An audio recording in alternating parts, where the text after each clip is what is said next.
Pajak daerah dan retribusi daerah atau PDRD adalah pungutan oleh daerah yang merupakan salah satu hak daerah dalam menyelenggarakan otonomi daerah.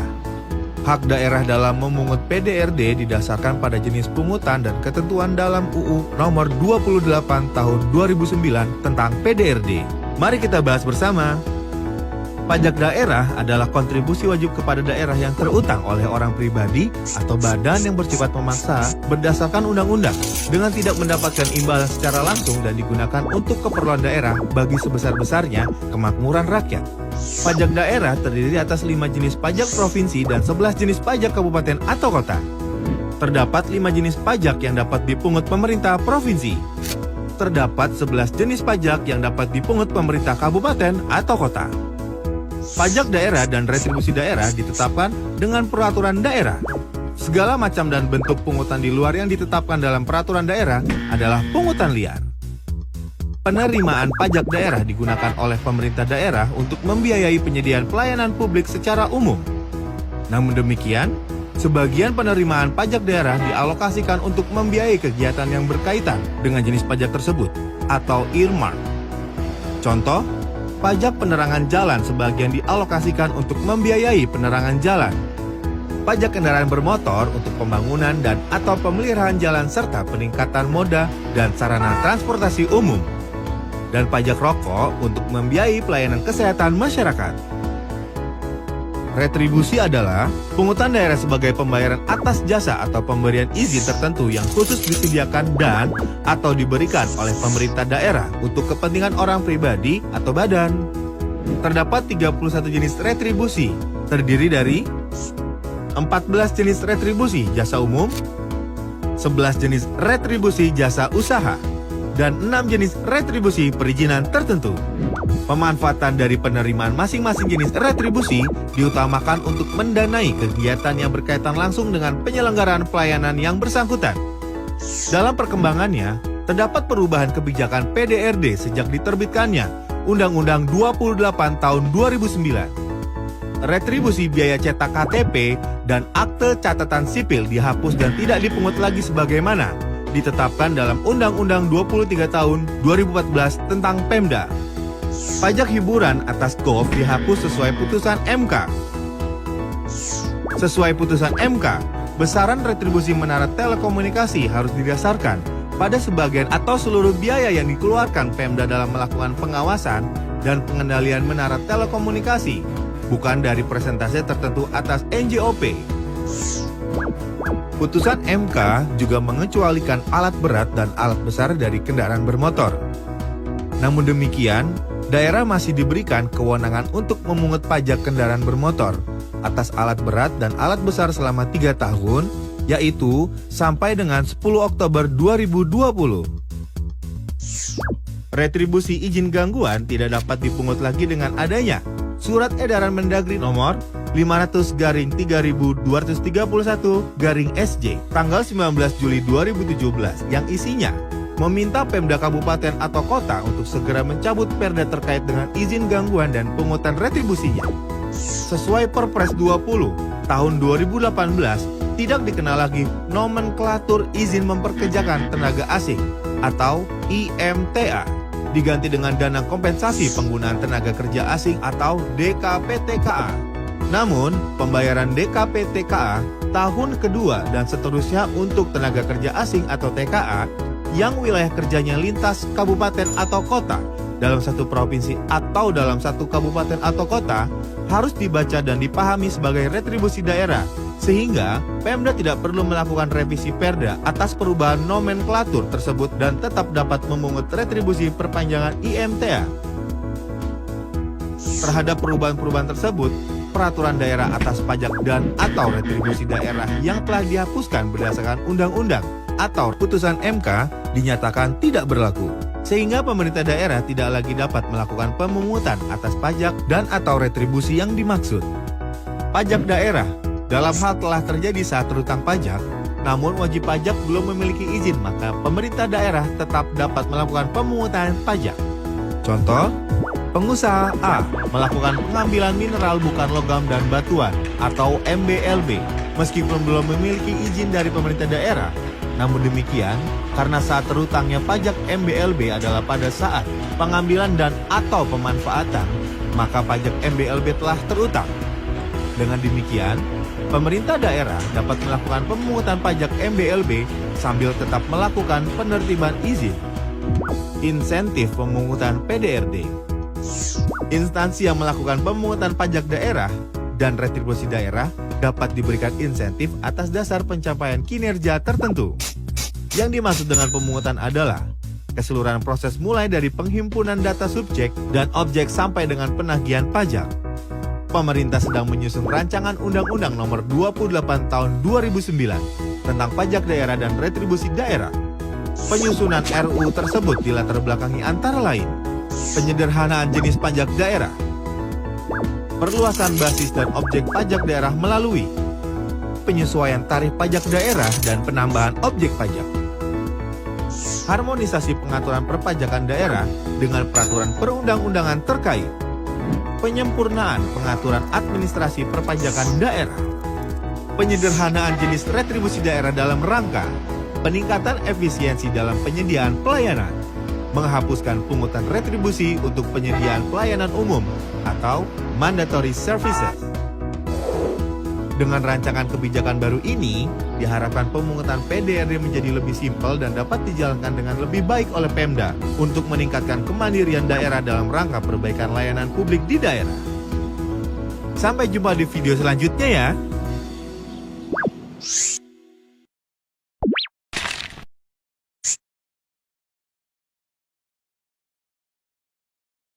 Salam jumpa kembali pemirsa KLC yang berbahagia. Dalam KLC kali ini, saya akan membahas tentang dasar-dasar penagihan pajak daerah yang merupakan salah satu topik dari seri pengantar penggalian potensi pajak daerah. Dengan sistem self-assessment yang dianut dalam sistem perpajakan Indonesia sekarang ini, maka penagihan pajak yang dilaksanakan secara konsisten dan berkesinambungan merupakan wujud law enforcement untuk meningkatkan kepatuhan wajib pajak yang menimbulkan aspek psikologis, khususnya bagi wajib pajak yang menunggak pajak. Kewenangan kepala daerah untuk melakukan penagihan pajak tersebut diatur dalam Pasal 55 PP nomor 55 tahun 2016 tentang ketentuan umum dan tata cara pemungutan pajak daerah. Untuk lebih jelasnya mengenai pembahasan dasar-dasar penagihan pajak daerah, kita lanjutkan pembahasan berikut ini. Materi keempat mengenai dasar-dasar penagihan pajak daerah. Penagihan pajak adalah serangkaian tindakan agar wajib pajak melunasi utang pajaknya dan biaya termasuk biaya penagihan dengan menegur atau memperingatkan, melaksanakan penagihan seketika dan sekaligus, memberitahukan surat paksa, mengusulkan pencegahan, melaksanakan penyitaan, melaksanakan penyanderaan, dan menjual barang yang telah disita. Adapun dasar penagihan pajak daerah adalah pertama, SKPDKB atau SKPDKBT atau SKPD, Surat Ketetapan Pajak Daerah, atau SPPT atau STPD atau SK Pembetulan atau SK Keberatan atau putusan banding. Dan hal ini telah diatur dalam pasal 21 Peraturan Pemerintah Republik Indonesia Nomor 55 Tahun 2016 tentang ketentuan umum dan tata cara pemungutan pajak daerah. Penagihan pajak ini timbul disebabkan wajib pajak pertama terlambat atau kurang setor pajak yang terutang, kedua terlambat dalam memenuhi ketetapan pajak terutang. Mengenai pembayaran pajak terutang telah diatur dalam pasal 33 PP nomor 55 tahun 2016 di mana wajib pajak store atau bayar pajak menggunakan SSPD, surat setoran pajak daerah, atau dengan menggunakan e-billing, di mana jangka waktunya untuk pajak yang ditetapkan oleh kepala daerah atau Official Assessment System, jangka waktunya adalah 1 bulan sejak tanggal dikirimnya SKPD atau 6 bulan sejak diterimanya SPPT. Sedangkan untuk pajak yang dibayar sendiri oleh wajib pajak termasuk dalam Self Assessment System, jangka waktunya adalah 30 hari kerja setelah saat terutangnya pajak. Ketetapan pajak untuk pajak yang termasuk dalam Self Assessment System merupakan produk hukum yang timbul dari hasil pemeriksaan pajak yang dilakukan oleh Fiskus. Dan hal ini telah diatur dalam pasal 16 dan pasal 17 PP nomor 55 tahun 2016, di mana kepala daerah dapat menerbitkan paling lama 5 tahun sejak terutangnya pajak, dan akan terbit bisa SK PDKB atau SK PDKBT atau SK PDN. SK PDKB terbit berdasarkan hasil pemeriksaan, bisa karena SPTPD tidak disampaikan oleh wajib pajak, atau wajib pajak tidak mengisi SPTPD dengan benar. Dan ini akan mengakibatkan sanksi administrasi berupa bunga 2% per bulan, maksimal 12 bulan. Dan untuk yang tidak mengisi SPTPD, kena tambahan kenaikan denda 25% dari pajak yang terutang. Sedangkan untuk SKPDKBT diterbitkan karena ditemukan adanya data baru yang menyebabkan penambahan pajak terutang. Dan ini akan menimbulkan sanksi administratif berupa kenaikan 100% dari pajak yang terutang. Dan untuk SKPDN, SK pajak daerah nihil, ini hasil pemeriksaan menunjukkan bahwa jumlah pajak yang terutang sama dengan jumlah kredit pajak atau pajak yang telah disetor. Berdasarkan ketetapan pajak terutang termasuk denda, belum juga dibayar sesuai dengan jangka waktu yang telah ditentukan dalam peraturan perpajakan, maka diterbitkan STPD atau surat tagihan pajak daerah.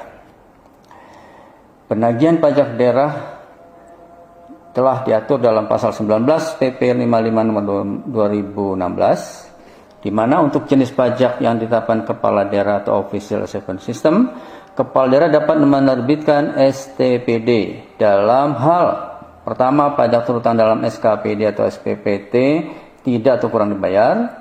Yang kedua, dalam hal SK pembetulan, SK keberatan dan putusan banding tidak atau kurang dibayar. Atau dalam hal WP dikenakan sanksi administratif.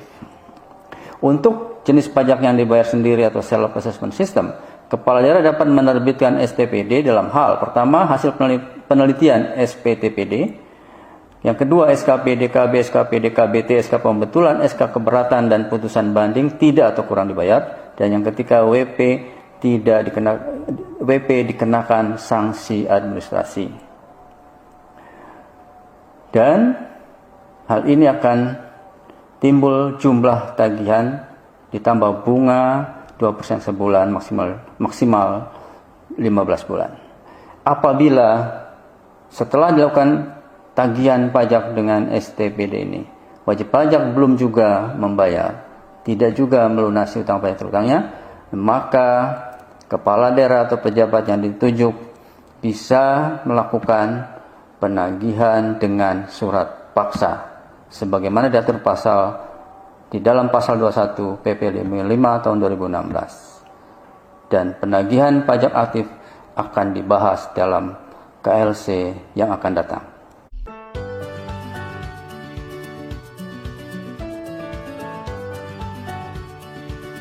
Dalam KLC kali ini saya akan membahas tentang intensifikasi dan ekstensifikasi pajak daerah, di mana hal ini merupakan salah satu topik dari seri pengantar penggalian potensi pajak daerah.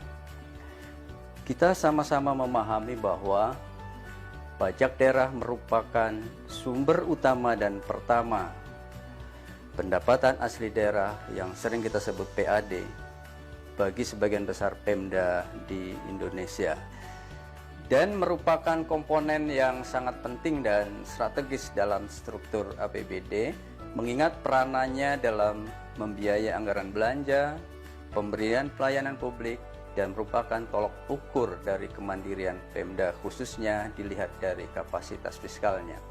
Mengingat pajak daerah bagian dari PAD yang mempunyai peranan yang sangat penting dan strategis, maka perlu selalu ada upaya untuk mengoptimalkan penerimaannya.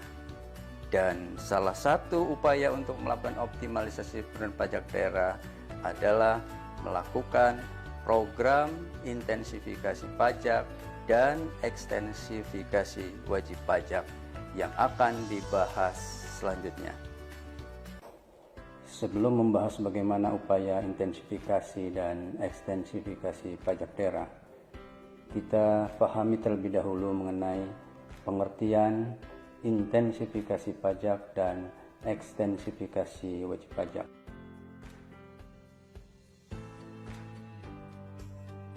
Intensifikasi pajak adalah kegiatan optimalisasi penggalian penerimaan pajak terhadap objek serta subjek pajak yang telah tercatat atau terdaftar dalam administrasi pemerintah daerah.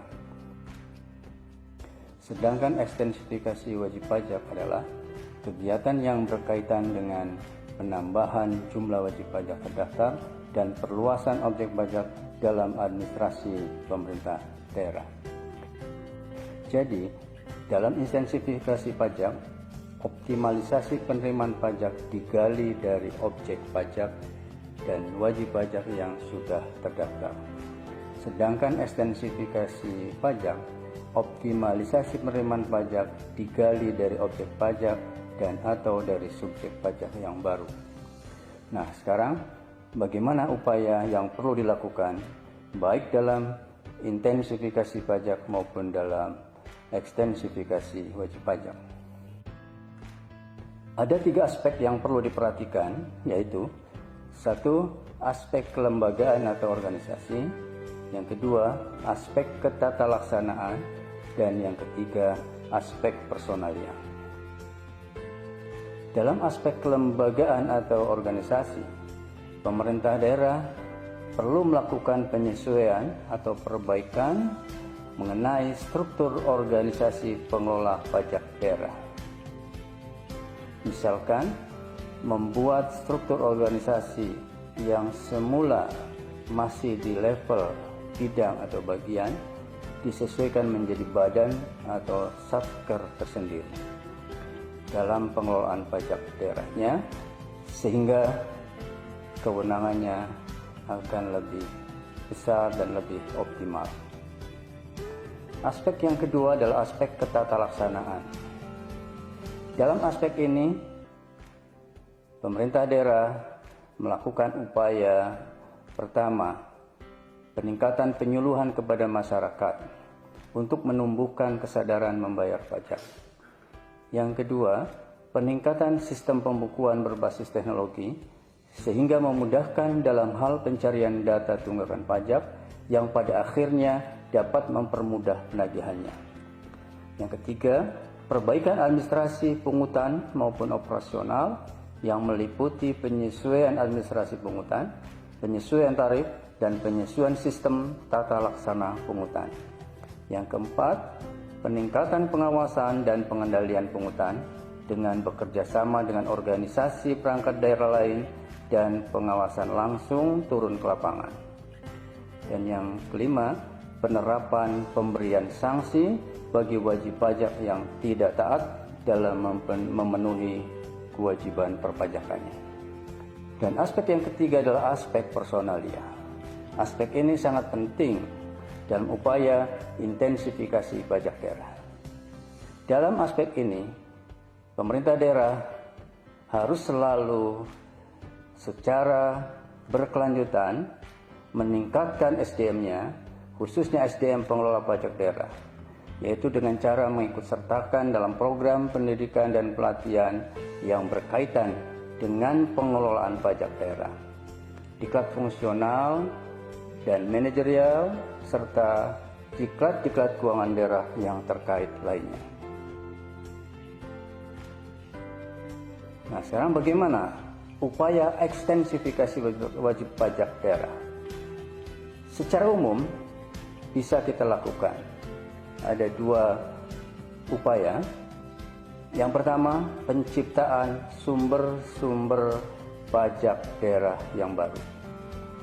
Dalam upaya ini bisa dilakukan dengan misalkan melakukan penyisiran terhadap subjek pajak baru yang sebetulnya berdasarkan ketentuan perundang-undangan yang berlaku, subjek pajak ini sudah wajib mendaftarkan diri menjadi wajib pajak. Dengan mendaftarkan diri membuat nomor pokok wajib pajak daerah atau disingkat NPWPD. Kalau tidak, maka kepala daerah atau pejabat yang diberikan kewenangan dapat menetapkan NPWPD secara jabatan. Upaya yang kedua, membuat kebijakan di bidang investasi.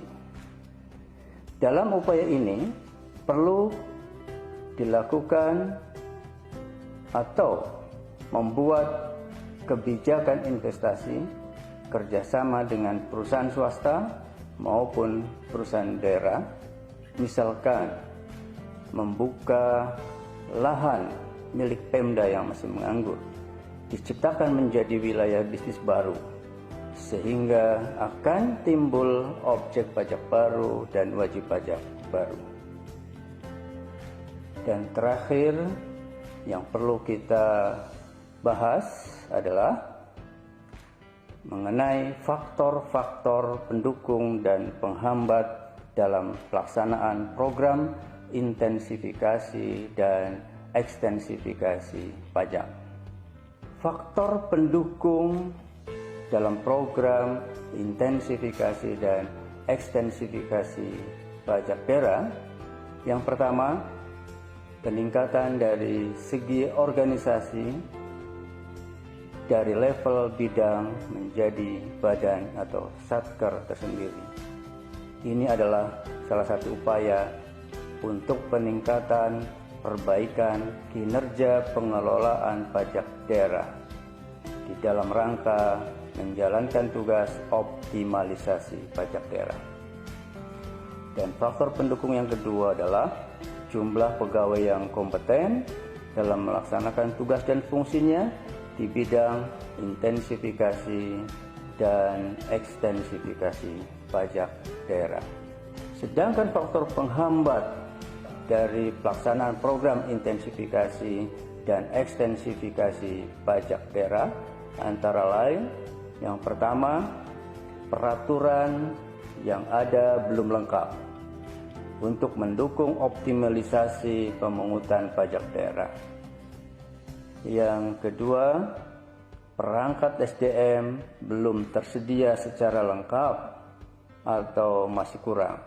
Misalnya, juru pungut, pemeriksa pajak daerah, juru sita, tenaga IT, dan lain-lain. Dan yang terakhir, faktor penghambat dari program intensifikasi dan ekstensifikasi pajak daerah adalah koordinasi dengan OPD lain terkait dengan pajak daerah masih belum terjalin dengan baik. Demikianlah topik KLC kali ini. Semoga bisa memberikan pemahaman dasar tentang intensifikasi dan ekstensifikasi pajak daerah, dan semoga bermanfaat. Sekian, terima kasih.